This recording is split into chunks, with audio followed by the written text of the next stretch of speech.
आज जामिया कराची में पाकिस्तान चाइना दोस्ती के ऊपर दहशत गर्दों ने जो है वो वार किया और बहुत ही अंदर होलनाक वाक़या है जिसके अंदर 3 चीनी बाशिंदों समेत 4 अफराद जो हलाक हुए।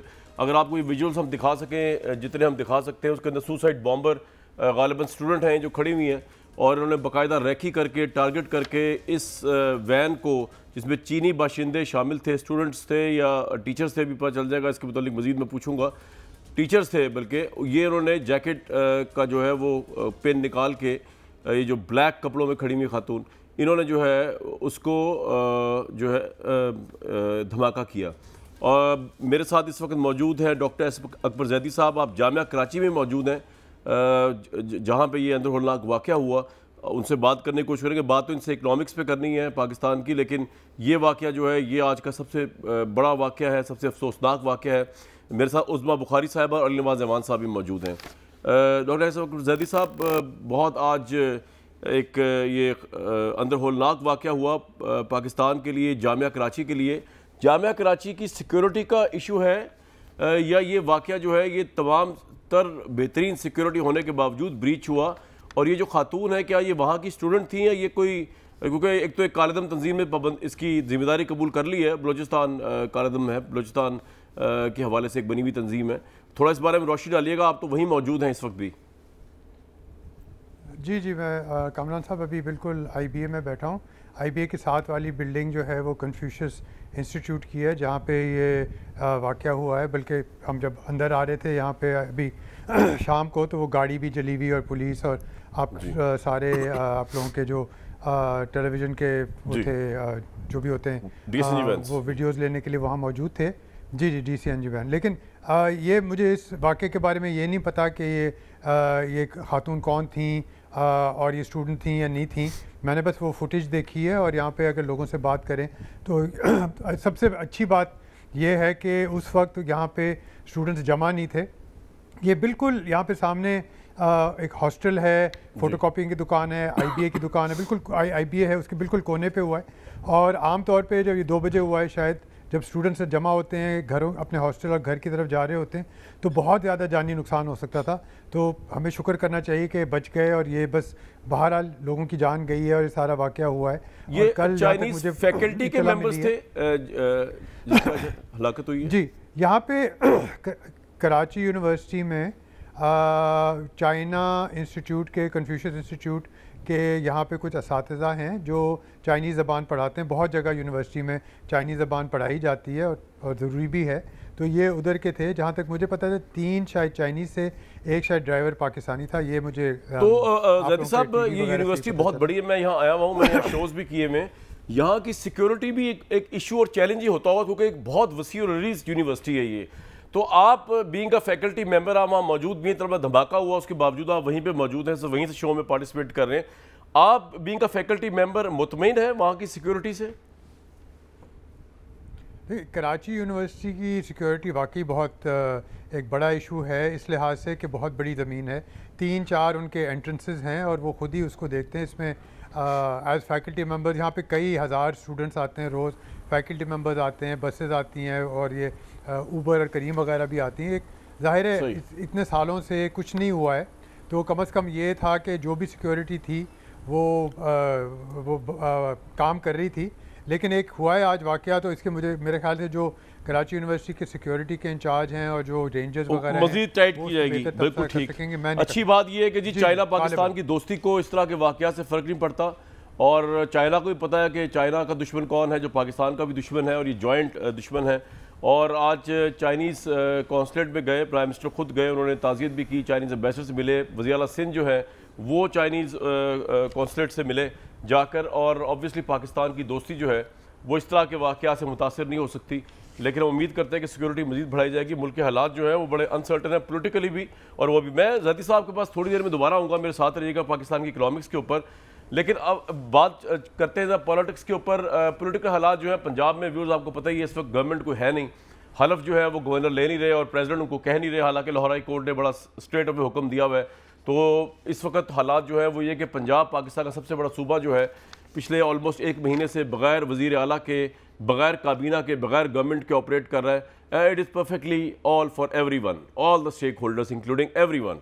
इसके साथ साथ जो है वो एक सियासी तूफ़ान के तौर पे इमरान खान साहब जो हैं वो चीफ इलेक्शन कमिश्नर का भी घेराव उन्होंने आज हुआ, प्रोटेस्ट हुआ, वो अब इस्लामाबाद भी आ रहे हैं, हुकूमत का भी घेराव करेंगे। आज उन्होंने जो पेशावर में फरमाया ज़रा वो भी सुन लेते हैं, क्योंकि इस वक्त इमरान खान जो है वो एक तरफा मूड है उनका, और वो ये है कि फौरी इलेक्शन हो, और दूसरा उनका ये है, उनका मुतालबा है कि चीफ इलेक्शन कमिश्नर जो है वो प्लांटेड है, उनको फारिग किया जाए, उनका कोई फ़ैसला वो मानेंगे नहीं।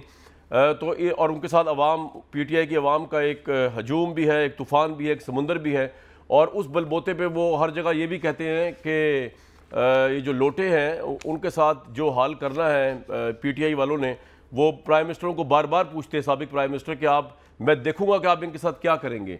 अब ये एक बड़ी वेक स्टेटमेंट भी है और बड़ी खुली जो है वो दावत भी है कि इमरान खान साहब को इम्प्रेस करने के लिए उनके जो परस्तार हैं या उनके सपोर्टर्स हैं वो क्या कुछ कर सकते हैं, क्या उसके अंदर कानून को हाथ में लेना भी है उन लोटों के खिलाफ, या ये सारा मामला सिर्फ कानून के अंदर प्रोटेस्ट का है। तो ये भी पूछ लेंगे अली नवाज ईमान साहब से कि एक्चुअली वो चाहते क्या है इमरान खान साहब लोटों को लेकर, और ये जो अब लेके आ रहे हैं कॉल। लेकिन सबसे पहले आज जो उन्होंने कहा, आज इलेक्शन कमीशन के ऑफिस के बाहर प्रोटेस्ट हुआ, अली नवाज ईमान साहब भी एक जगह पे नजर आए प्रोटेस्ट में, आज क्या कहा इमरान खान साहब ने, जरा वो भी सुन लेते हैं।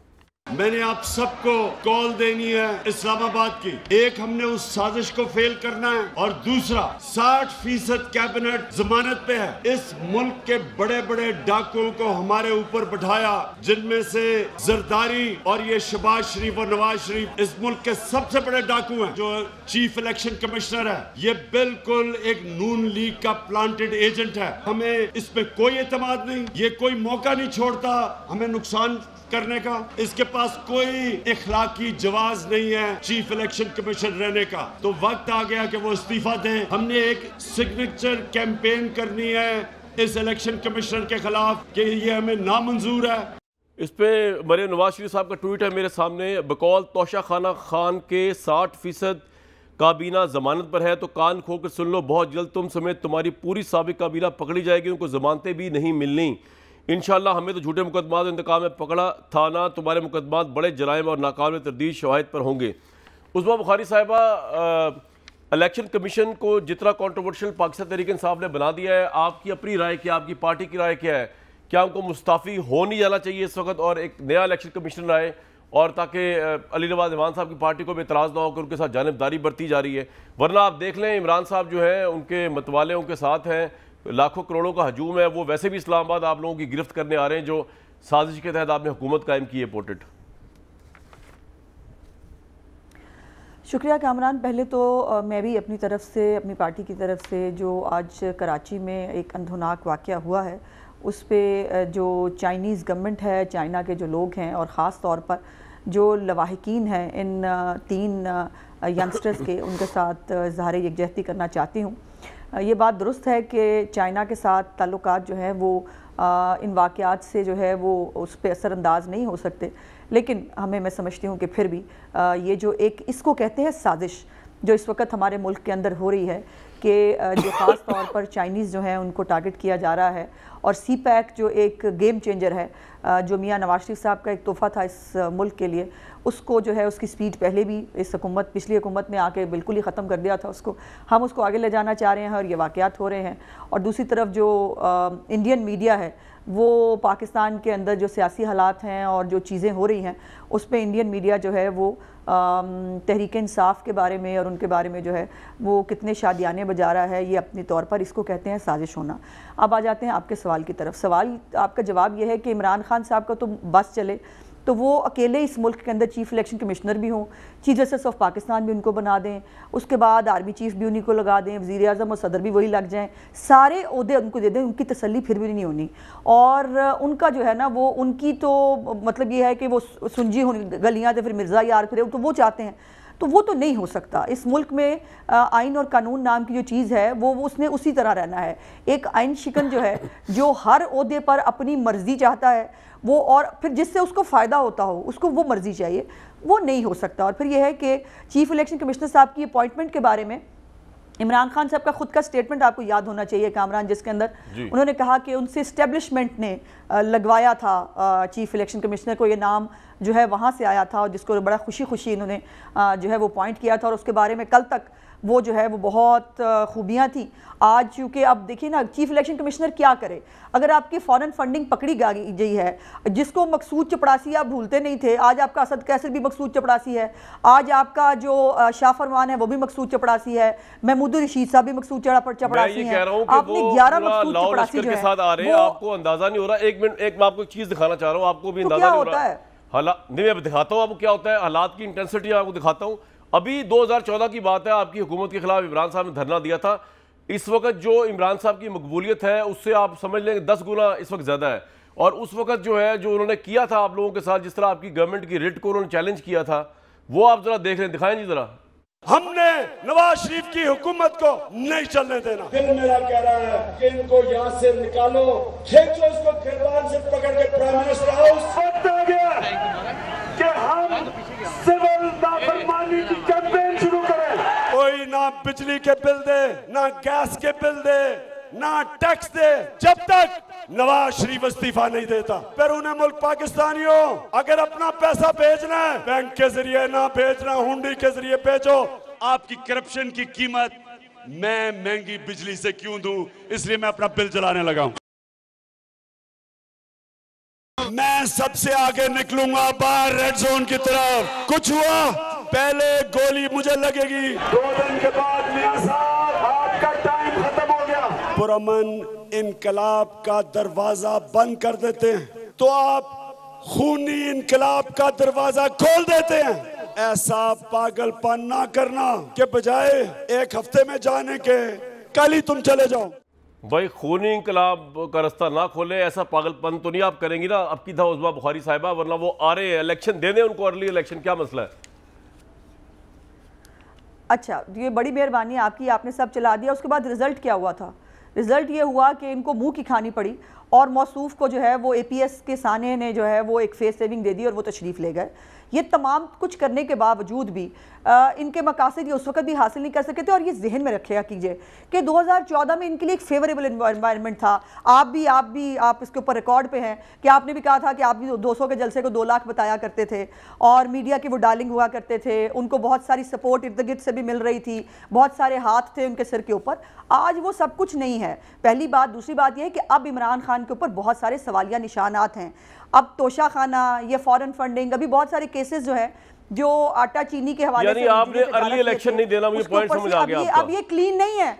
1 मिनट में आखिरी बात कर दूं, ये क्लीन नहीं है, ये अब मिस्टर करप्ट है और इनको अब उन सवालात के जवाबात भी पहले देने हैं। दूसरी बात यह है जो आखिरी बात मैं करना चाह रही थी कि ये अगर ये पार्लियामेंट हाउस पे और PTV पे हमला करके इश्तिहारी होने के बावजूद वज़ीर आज़म ना बनाए गए होते, उस वक्त अगर इनसे पूछताछ कर ली होती तो इनकी रस्सी इतनी दराज ना होती। अगर कानून के दायरे में रहेंगे शौक से पॉइंट आगे जी आपका करें, पार्टी टाइम करें, वहां हमें कोई इतराज नहीं, लेकिन अगर कानून को हाथ में लेंगे फिर कानून हरकत में आएगा। बिल्कुल। अली नवाज ईमान साहब, बेसिकली प्लान धरने का तो है, साबिक प्राइम मिनिस्टर ने ये बात कह दी है, लेकिन आपको मालूम है कि लास्ट टाइम भी धरनों के अंदर जो है वो ताहिरुल कादरी के लोग तो वहीं पे रहे थे, लेकिन आपके लोग आते थे, फिर शाम को आते थे और उसके बाद मिडनाइट तक इमरान साहब जलसे खिताब करते थे, चले जाया करते थे, फिर अगले दिन आया करते थे। तो ताहिर कादरी साहब की वजह से वो आपका सारा वहाँ पे एक पॉलिटिकल इम्पैक्ट भी रहा, आते रहे लोग, जाते रहे। अब की दफ़ा क्योंकि आपकी पॉपुलैरिटी बहुत ज़्यादा है, तो क्या आपने ये समझा है कि ये लोग जितने आपके जलसों में आ रहे हैं या जो प्रोटेस्ट में इमरान साहब के साथ हैं, ये रात वहाँ पे रातें बिताने पे भी आमादा हो जाएंगे, जब तक के रात और दिन वहाँ गुजारेंगे जब तक के अर्ली इलेक्शन नहीं मिलता? आपको यही एक्सपेक्टेशन है? अच्छा, पहले आपने एक इंट्रो दिया कामरान भाई, और उसमें आपने कहा कि खान साहब ने एक पेशावर में तकरीर की है और उन्होंने थोड़ा सा इंसाइट किया है। मेरा ख्याल है आप गिलगित बल्तिस्तान की मरियम की तकरीर उठा के देख लें, और फिर उन्होंने कश्मीर के अंदर भी वही की थी कि लोटे कहाँ होने चाहिए, लोटे वॉशरूम में होने चाहिए, लोटों के घरों का आप घेराव करें। और उसके बाद आपको याद है फैसलाबाद के अंदर इनके MP के घर के एक राइट हुआ था, उसके ऊपर हमला हुआ था जब उन्होंने पार्टी चेंज की थी। तो ये तो मरियम बीबी कह चुकी हुई हैं, अब शायद उनको ये चीज़ें बुरी लगने लग गई हों क्योंकि अब वो गवर्नमेंट में आ गए।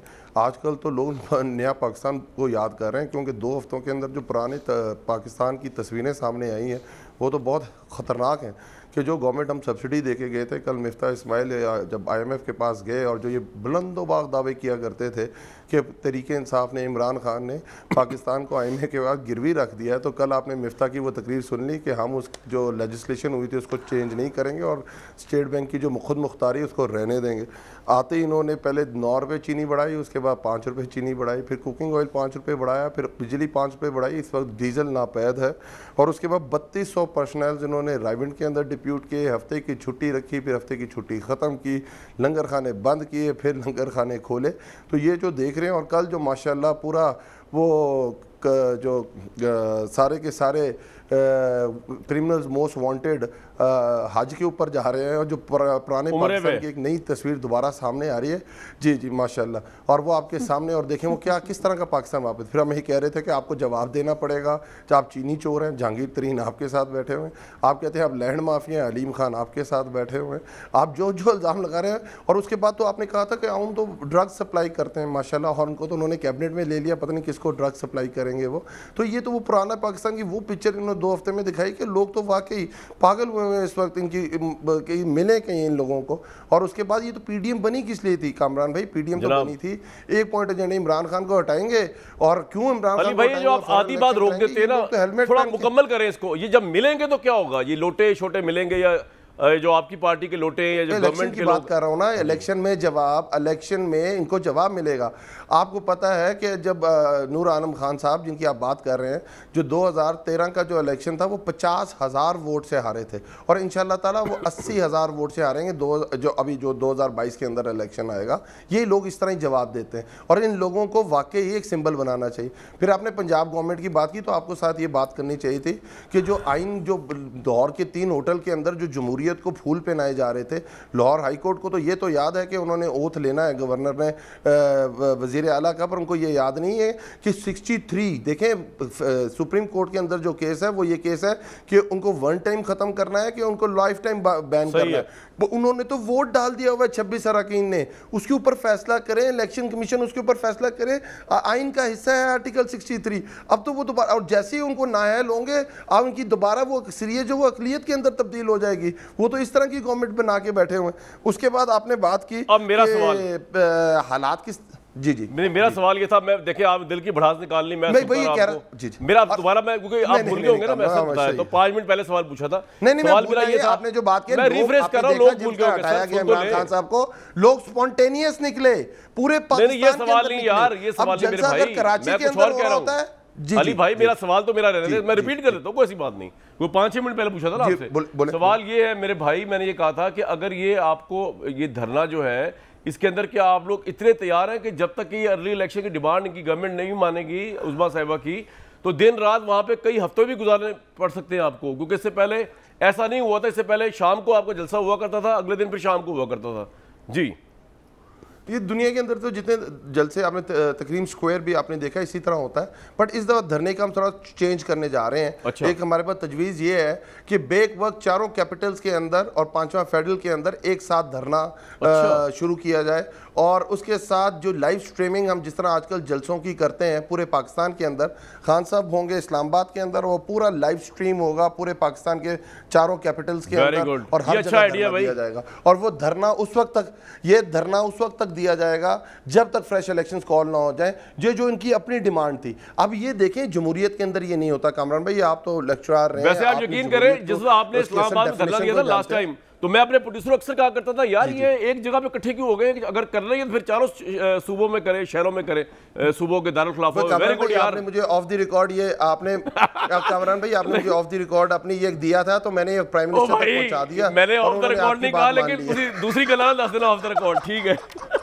ठीक है ठीक है, पॉइंट आ गया सर आपका। ये आपका मैं एक बात बताऊं, क्योंकि मैं तो इसमें पार्टी नहीं हूं, गवर्नमेंट इनकी है इस वक्त, आप गवर्नमेंट से फारिग हुए हुए हैं, तो मैं तो रिपोर्ट ही कर सकता हूं। मुझे बड़ी इंटरेस्टिंग लगी ये, एक ब्रेक लूंगा जी इस पे मैं।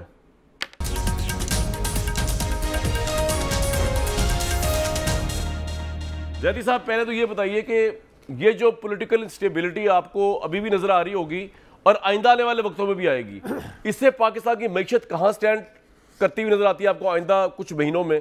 और क्या ये हुकूमत, अगर ये भी समझ लिया जाए कि अगस्त 2000 अगले साल 23 तक है, तो आपको लगता है कि इनके ये जो हालात चल रहे हैं इनमें ये इकॉनमी में बेस्ट परफॉर्म कर पाएंगे जैदी साहब? जी देखिए, मेरा ख्याल है कामरान साहब कि मईशत ये तय करेगी कि इलेक्शंस कब होंगे।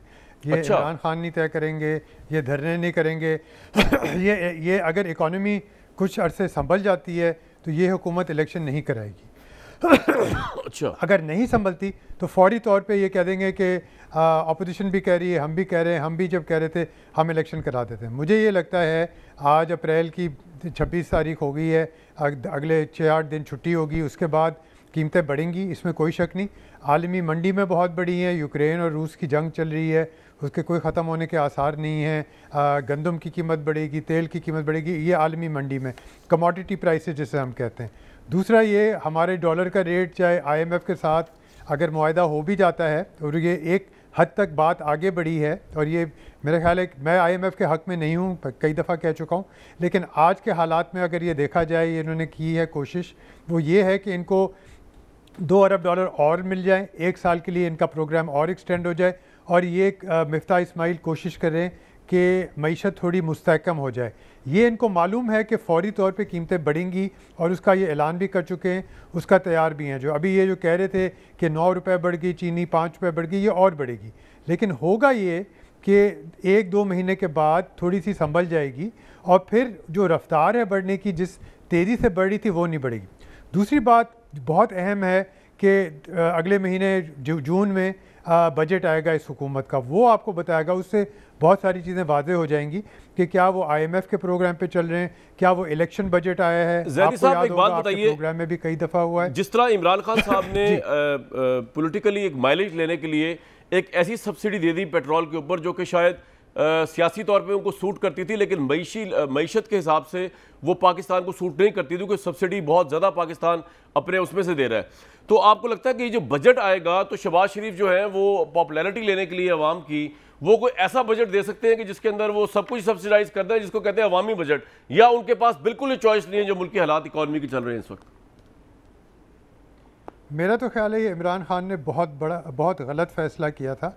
और आप देखें आजकल उस सब्सिडी के बारे में कोई बात नहीं कर रहा, ना इमरान खान ख़ुद बात कर रहे हैं, वो तो ये कह रहे हैं कि साजिश हुई है, उनको निकाला गया है, वो उनका एजेंडा है जल्दी इलेक्शन कराओ। वो ये भी नहीं कह रहे कि मैंने लंगर खाने कितने खोले वगैरह वगैरह।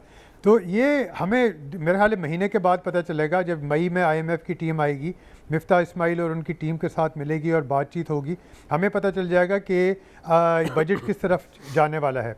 और मेरे ख्याल है बजट इस बात की बहुत बेहतरीन निशानदेही करेगा कि इलेक्शंस कब होने वाले हैं। हम बिल्कुल उससे पता चल जाएगा, जैसे आपने कहा। जी फरमाएं कंप्लीट कर लें। मैं कह रहा था कि जैसे आप बात कर रहे थे ना, अगर अवामी बजट है, इलेक्शन ईयर बजट है, तो वो अगले 2 महीने में पैसे खर्च करके कहेंगे चलो अब इलेक्शन करा लेते हैं, और फिर वो कोशिश करेंगे कि वो जीत जाए। अगर उन्होंने फैसला कर लिया है शहबाज शरीफ की हुकूमत ने कि हमने अगले साल अक्टूबर तक रहना है, सितंबर तक अगस्त तक रहना है, तो इनकी हिकमत अमली बहुत फ़र्क होगी। तो ये अंदर की बातें जब इनका कुछ निशानदेही होगी तो फिर हम बता सकते हैं। बड़ी गजब की बात की यकीन करें जो किसी पॉलिटिशियन ने आके मेरे प्रोग्राम में नहीं की कि मईशत तय करेगी कि इलेक्शन कब होना है इस वक्त। उस्मा बुखारी साहिबा, मईशत को तो साइड पे रख के मैं आपसे जो सवाल कर रहा हूँ, जो अली नवाज ईमान साहब ने एक ब्रेकिंग न्यूज़ दी है अभी मेरी हद तक, वो ये कि वो कह रहे हैं कि तो स्ट्रेटजी चेंज है और इस्लामाबाद के साथ साथ 4 अहम शहरों में, जिसमें ऑब्वियसली कराची, लाहौर, पेशावर और गालिबन कोयटा भी होगा, उसको वो ब्लॉक कर देंगे। तो अगर ये देखें लाहौर में अगर चेयरिंग क्रॉस में आपको पता है कि वो टीचर्स या वो हेल्थ वर्कर्स अगर जब माल रोड को बंद कर देते हैं तो पूरा लाहौर मुंजमद हो जाता है। तो ये तो बहुत बड़ी पॉलिटिकल पार्टी है, ये अगर इसको ब्लॉक कर देगी तो यहाँ पे आप किस तरह डील करेंगे आप इस स्ट्रेटजी को?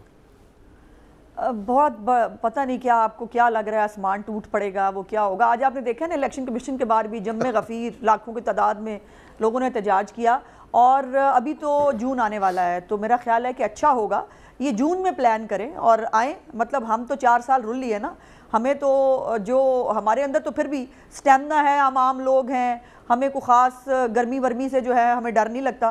तो ये ज़रा निकले अपने जो है वो हमायतियों को लेकर, आगे पते जाएंगे इनको, और इनके साथ क्या करना है वो आप छोड़ दें, वो हम देख लेंगे। इनके साथ कुछ करने की ज़रूरत पेश नहीं आएगी, अब चिल करें बिल्कुल। 2-3 बातों का जवाब मैंने पहले देना है कि अल्लाह की शान है कि जो पाकिस्तान की मईशत की तबाही कर गए, जो बेड़ा गर्क करके चले गए। और मैं नहीं कहती, शौकत तरीन साहब ने इनकी हुकूमत जाने के बाद एक इंटरव्यू में कहा, उन्होंने कहा कि प्रॉब्लम यही थी कि इनके पास कोई मौशी पॉलिसी नहीं थी, और इनका अपना वज़ीर ख़जाना बता रहा था कि मौशी पॉलिसी नहीं थी, तभी 4 वज़ीर ख़जाना बदले भी, और उसके बाद भी पाकिस्तान को जो है वो डेफिसिट में भी छोड़ के गए, पाकिस्तान की तबाही करके गए, जो है इंपोर्ट्स का एक अजाब पाकिस्तान के ऊपर नाज़िल करके गए। वो हमें पूछ रहे हैं कि IMF पे हम गए थे, IMF पे आप गए थे, और IMF को बीच में जो है वो छोड़ के जाना किसी भी पाकिस्तान जैसी इकॉनमी के लिए मुश्किल होता है। सो ये आपका बजाया हुआ वो बीन है जो हमें बजाना पड़ेगा, और 1 साल के लिए हमने इसके ऊपर बात की है। हम ही वो गवर्नमेंट थे मुस्लिम लीग नून की जिसमें जो है हम IMF के प्रोग्राम से कामयाबी से निकल गए थे, और हमने IMF को खुदा थोड़ा सा पॉलिटिकल मामला दोबारा आपने कह दिया बड़े आराम से कि जी मुझे 1 मिनट रुको, आप ही की बात पे बात कर। अच्छा जी, बोलें जल्दी से बोलें जी। 1 मिनट, मैं दो एक बातों को रिस्पॉन्ड करने दो। पहले ये है कि जिन लोटों की इनको बहुत फिक्र आ रही है, वो लोटा जिस अंसारी के घर के बाहर सिर्फ एहतजाज हुआ था और उसने FIR कटा दी थी हमारे लोगों के ऊपर, और यहाँ पर तो वो लोटा आज भी इनके साथ बैठा है। उस लोटे के बारे में क्या ख्याल है? नूर आलम खान ने तो किसी को वोट नहीं डाला, और इमरान खान खुद, बिल्कुल आप दुरुस्त कह रहे हैं, इंसाइटमेंट करते हैं, इनकी शादियां जो है वो नहीं होंगी, इनके घरों के घेराव करो, फलाना करो। इमरान खान ऐसी चीज़ों को खुद हवा देते हैं। उनका दिल चाह रहा है कुछ 4-5 लाशें गिरें, उनको फिर से जो है वो कोई एक और तमाशा और ड्रामा मिल जाए। वो नहीं होगा, ऐसा नहीं होगा। हम इनको करने नहीं देंगे, इनको एक्सपोज करेंगे, इनको थका के वो मारेंगे कि आप देखिएगा इनके साथ होता क्या। जहाँ तक पंजाब हुकूमत की बात है, जिन बेशर्मों ने पंजाब के अंदर इलेक्शन वाले दिन जो किया, इतने मुझे समझ नहीं आती कि मुनाफकत की आखिर है। एक तरफ हमने कौमी असम्बली से इस्तीफे दे दिए हैं, दूसरी तरफ पंजाब हुकूमत जो है वो लेने के लिए मरे चले जा रहे हैं। परवेज इलाही अपने गुंडे अंदर हाउस में भिजवा रहा है, भिजवा के हमले करा रहा है, और ये खुद जो है इनके मेंबर्स जो हैं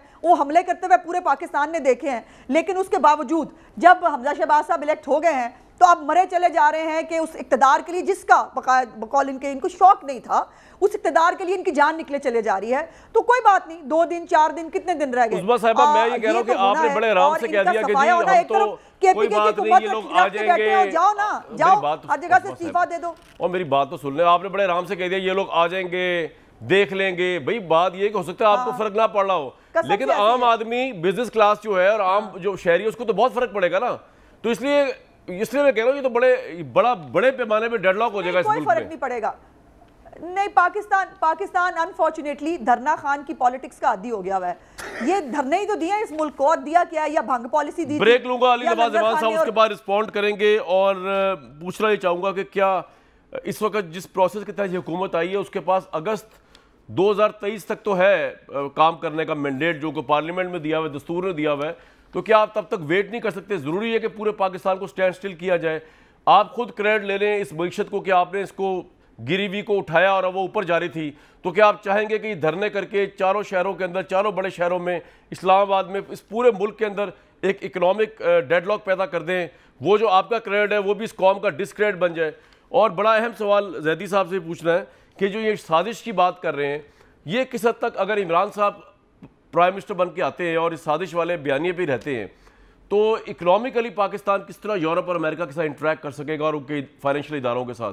एक ब्रेक के बाद।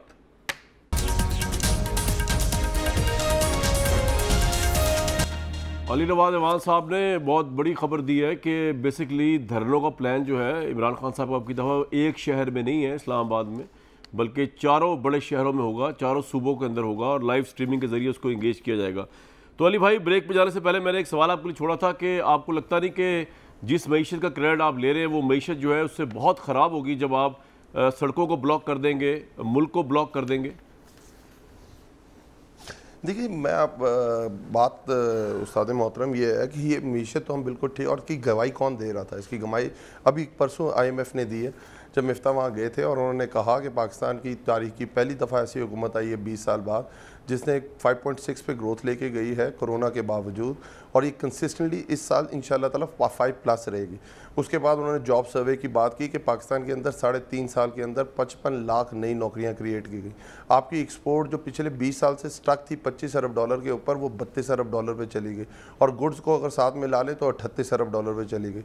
पाकिस्तान की जो रिमिटेंसेज हैं वो $32 अरब पे लॉक कर रही है। लार्ज स्केल मैन्युफैक्चरिंग 8% से बढ़ रही है। पर कैपिटा इनकम $1660 पे पहुँच गई है।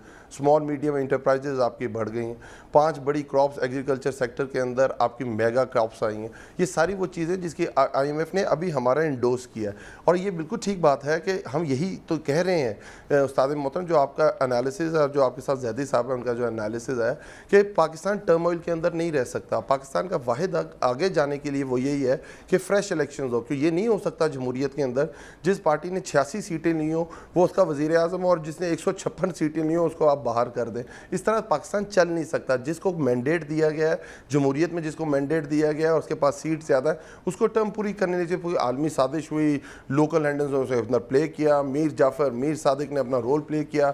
अब तो ये सारी बातें आया हो चुकी हुई हैं, बट इंशाअल्लाह ताला ये बाकी इनसे इकॉनमी नहीं संभाली जाएगी। क्योंकि आज आप पूरे पंजाब में अगर जिस तरह पहले अपने कैमरा भेजते होते थे, अगर बाहर निकालें और लोगों से पूछें, इस वक्त पंजाब के अंदर डीजल की इतना नापैद हो चुका है, गंदों की कटाई चल रही है, और इतनी नाअहल हुकूमत है कि वो अपना सऊदी अरब का ट्रिप 65 के 65 या 75 बंदे लेके सऊदी अरब जा रहे हैं, और पाकिस्तान के अंदर पेट्रोल नहीं है। पाकिस्तान को आगे बढ़ने का सिर्फ एक ही हल है, और वो है फ्रेश इलेक्शन, फ्रेश मैंडेट, और जिसको मैंडेट मिलेगा वो आए और अपनी इकॉनमी को भी ठीक करे, और पाकिस्तान के हालात जो खराब हुए हैं इनके तो आप कह रहे हैं कि इस टूरबाइल से निकलने के लिए अर्ली इलेक्शन जरूरी है, जिनको पूरी दुनिया के अंदर बुरे नाम से पहचाना जाता है, वो आज पाकिस्तान की हुक्मरानी के अंदर बैठे हुए हैं। जहाँ तक मेरी बहन ने बात की है और शायद उनको गुस्सा भी है, अगर पंजाब हुकूमत में तो भाई हमला अगर किया था परवेज़ इलाही के कहने में, तो वो आसिया हमारी MP आज वेंटिलेटर के ऊपर क्यों है? तशद्दुद तो हमारे लोगों के ऊपर हुआ था, आज वो मौत और ज़िंदगी की कशमकश के अंदर पड़ी हुई है, किसी ने कोई नोटिस लिया? दूसरी तरफ आप देखें सिंध हाउस जहाँ बेज़मीर लोग बैठे हुए थे, जिनको प्रोटेक्शन दी गई थी, उनके गेट तोड़ने के ऊपर आज हमारे 2 पॉइंट आ गया, उनकी आवाज़ बहाल करें अली नवाज ईवान साहब की। बिल्कुल ये बेज़मीरों तक तो बात आ गई। मैं अगर बात कर लूँ ज़ैदी साहब से, ज़ैदी साहब 5% ग्रोथ रेट ये कह रहे हैं इनकी गवर्नमेंट ने छोड़ी है, 3.5 साल में 55 लाख नई नौकरियां ये कह रहे हैं कि गवर्नमेंट ने जनरेट की हैं, 32 अरब डॉलर की एक्सपोर्ट हुई है, और रेमिटेंस 32 अरब डॉलर की रिकॉर्ड साज आई है, 1608 पे पर कैपिटा इनकम जा पहुंचा है। अली नवाज ईवान साहब को आवाज़ आ रही है? ज़रा उनको मिला दें। जी ज़ैदी साहब, ये अगर इशारे दे के गई है ये गवर्नमेंट, तो फिर तो हमारी इकॉनमी बहुत ज़बरदस्त पोजीशन में थी सर। जी, वरना अगर इतनी अच्छी होती तो मिफ्ताह इस्माइल साहब IMF के पास 6 दिन के अंदर अंदर नहीं गए होते। आप खुद ही सोचें, वाज़े तौर पे ये क्लियर है कि हमारी इकॉनमी तबाही की तरफ जा रही थी, इसमें कोई दो राय नहीं है। पहली बात ये 5.6 की ग्रोथ रेट की बात कर रहे हैं, मैंने तो सारी अखबार देख लिए, सारे इंटरनेट देख लिया, मुझे तो कहीं नहीं नज़र आया। 4% पे बात हुई है, और वो भी कह रहे हैं शायद 4% इस साल हो जाएगी, और मेरा ख्याल है 4% हो जाएगी, उससे ज़्यादा नहीं होगी। दूसरी बात, ये सही बात है, ग्रोथ हमारी एक्सपोर्ट्स बढ़ी हैं, 31-32 अरब डॉलर तक जाएंगी, लेकिन साथ साथ ये भी हुआ है हमारी इंपोर्ट्स बेइंतहा बढ़ी हैं। जहाँ एक्सपोर्ट्स बढ़ी हों वहाँ पे आपको ये भी देखना होता है कि आपका खसारा कितना है, करंट अकाउंट डेफिसिट कितना है, बैलेंस ऑफ पेमेंट्स की जो क्राइसिस है वो कितनी है, आप डिवैल्यू कितना कर रहे हैं। ये कुछ एरियाज़ में ख़ास तौर पे हमारी एक्सपोर्ट्स बढ़ी हैं, टेक्नोलॉजी में बढ़ी है, ये सॉफ्टवेयर वगैरह में बढ़ी है, और हमारा ये पोस्ट कोविड एक बहुत बड़ा बूम आया था, बम्प आया था, जो सारी दुनिया में आया है, बहुत मुल्कों में आया है, पाकिस्तान मुनफरिद नहीं है, ये वाज़े होना चाहिए। असल बात आ जाती है कि इनका प्रोग्राम क्या था। मेरे ख्याल से जब आखिरी तकरीर जब इमरान खान साहब साबिक वज़ीर आज़म ने कही थी, आपके प्रोग्राम में ये डिस्कस भी हुआ था, उन्होंने कहा था कि अगले 4 महीने तक मैं पेट्रोल की कीमत नहीं बढ़ाऊंगा। ये उस दिन की बात है कि $120 का पेट्रोल मिल रहा था जब जंग चल रही थी रूस और यूक्रेन की, और आप ये इस तरह की बातें नहीं कर सकते थे। उन्होंने कहा था कि अगर बजट आने तक मैं कुछ भी नहीं करूँगा, कोई महंगाई नहीं होगी। ऐसे मईशत नहीं चलती। मईशत के लिए आपको कभी कभी हाथ छोड़ना पड़ता है, कीमतें बढ़ती हैं, ज़रूर बढ़ेंगी, ये आप मान लें, कीमतें बढ़ेंगी, लेकिन किस रफ्तार से बढ़ेंगी, कितने अरसे के लिए बढ़ेंगी, ये तय होना है। एक और बात जो आप बार बार आपकी बातों से और आपके जो दूसरे साथी उनसे ये लग रहा है, मैं आपको ये बता देता हूँ कि धरने से हुकूमत नहीं गिरने वाली, मईशत से गिरेगी। और धरने आप वो वाली ये दौर नहीं है जो ताहिरुल कादरी वाला with other people Imran Khan के साथ, अब ये बिल्कुल बदल गया। और अगर इतनी बदहाली हुई है मईशत की, अब लोग बेरोज़गार हैं, उनको ज़रूरत है कि वो कुछ पैसे कमाएं, महंगाई वाकई हुई हुई है, तो वो जाके धरनों में 10-10 दिन नहीं बैठेंगे, 15 दिन नहीं बैठेंगे।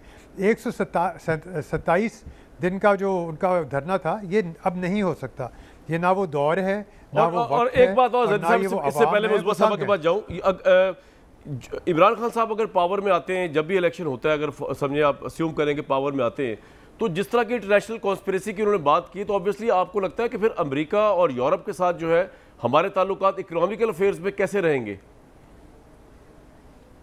देखिए, आप ये भी देखें ना, इमरान खान साहब ने जब बात शुरू की थी कि मुझे क्यों निकाला और ये किसने निकाला और कहाँ से निकाला, अब आहिस्ता आहिस्ता आहिस्ता उनकी बातें थोड़ी हल्की होती जा रही हैं। अब वो ये कह रहे हैं कि नहीं, हम अमेरिका से भी बात कर सकते हैं, यूरोप से भी बात कर सकते हैं। देखें, हमारी मदद करने के लिए, मदद मैं इन्वर्टेड कॉमर्स में कहूँगा, IMF सबसे पहले आता है।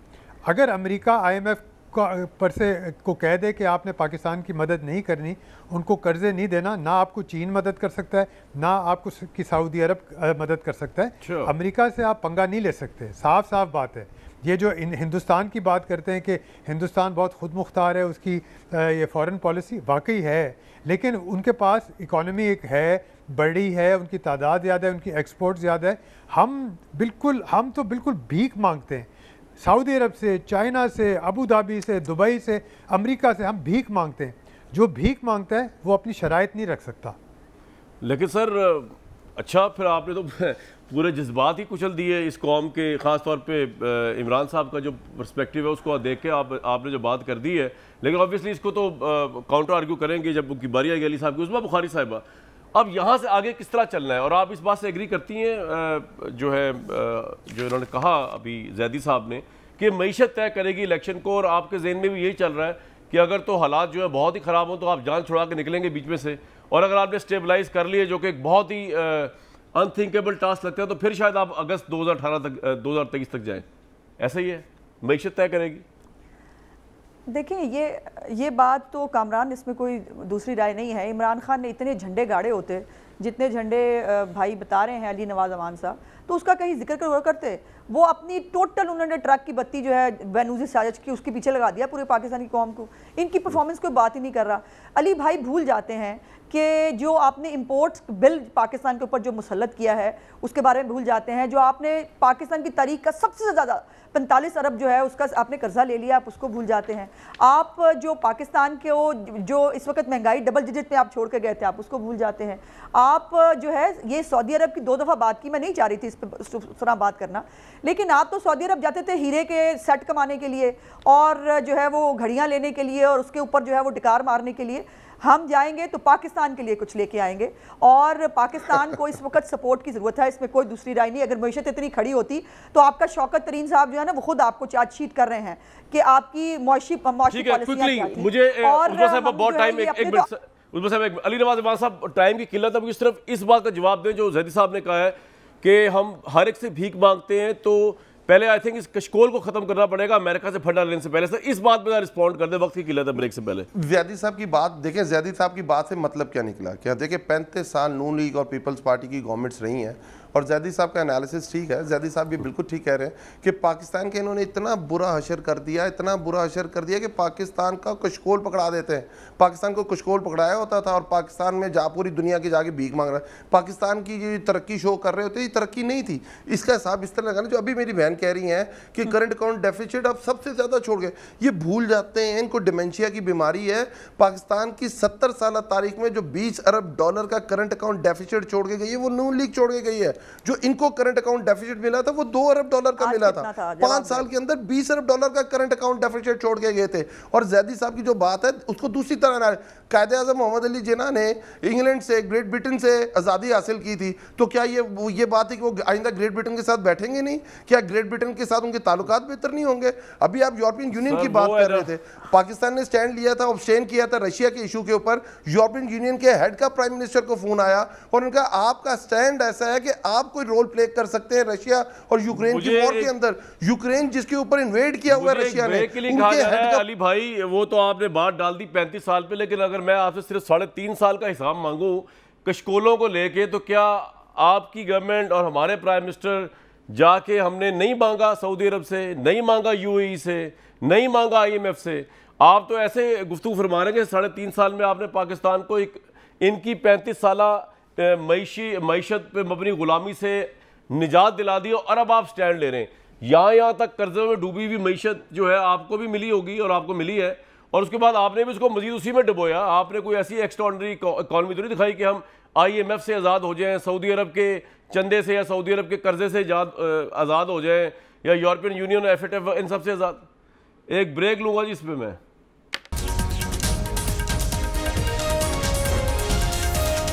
बात करनी चाहिए रैशनल, बात करनी चाहिए मंतिक के ऊपर, लेकिन हमने देखा ये है कि जब अवाम को आपने जज्बाती तौर पे अपने साथ उनकी अकल माऊफ करके मिलाना हो, वो चाहे कोई पॉलिटिकल पार्टी हो, फिर हकायक बहुत पीछे रह जाते हैं, सच कैजुअलिटी बन जाता है और झूठ जो है वो जुनून की सूरत के अंदर जो है वो दुनिया में छा जाता है, और ये तमाम पॉलिटिकल पार्टी से अप्लाई होता है। मुझे दीजिए कल तक इजाज़त।